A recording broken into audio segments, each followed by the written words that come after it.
First டைமாக நானும் try பண்ணேன். ரோஸ் மில்க் வச்சு கேக்கு செம்ம டேஸ்ட்டாக இருந்தது. 4 முட்டை போல் எடுத்துகிட்டு அதை நல்லா பீட் பண்ணிக்கோங்க. அரை கப் அளவுக்கு சர்க்கரை சேர்த்து அதையும் நல்லா கலந்துட்டு அரை கப் அளவுக்கு எண்ணெய் சேர்த்துக்கோங்க.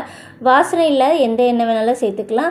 1.5 டீஸ்பூன் போல் பேக்கிங் பவுடர் சேர்த்துக்கோங்க. 1 கப் அளவுக்கு கோதுமை மாவு, கொஞ்சமாக உப்பு சேர்த்துட்டு கொஞ்சம் கூட கட்டி இல்லாமல் நல்லா கலந்துக்கோங்க. இப்போ ஒரு மூடி போல் ரோஸ் மில்க் சிரப் சேர்த்துக்கோங்க. நல்லா கலந்துட்டு ரொம்ப திக்காக இருந்தால் கொஞ்சம் பால் சேர்த்துட்டு மிக்ஸ் பண்ணிக்கோங்க. இந்த மாதிரி வந்ததுக்கப்புறம் நம்ம ரெடி பண்ணி வச்சுருக்க டின்ல இதில் சேர்த்துடலாம். அடியில் பட்டர் ஷீட் போட்டுக்கோங்க. இப்போ ப்ரீ ஹீட் பண்ணிக்கலாம். 15 மினிட்ஸ் போல் ப்ரீ ஹீட் பண்ணிவிட்டு ரெடி பண்ணி வச்சுருக்க பேட்டரை வச்சுட்டு 40 மினிட்ஸ் போல் பேக் பண்ணி எடுத்திங்கன்னா சூப்பராக நல்ல ஸ்மெல்லே செமையாக இருக்கும். ஒரு நைஃப் வச்சு குத்தி பார்த்தீங்கன்னா கொஞ்சம் கூட ஒட்டாமல் வரணும். இது நல்லா ஆறணும். ஆறினதுக்கப்புறம் தான் நம்ம அந்த பட்டர் ஷீட்டை ரிமூவ் பண்ணணும். இது நல்லா ஒரு ஃபோக் வச்சு இல்லை நைஃப் வச்சு நல்லா ஓட்டை போட்டுக்கோங்க. இப்போ நம்ம இதுதான் ஹைலைட்டு. நல்லா ரோஸ் மில்க் கலந்துட்டு இது மேலே ஃபுல்லாக அந்த கேக் ஃபுல்லாக ஊற்றிடுங்க.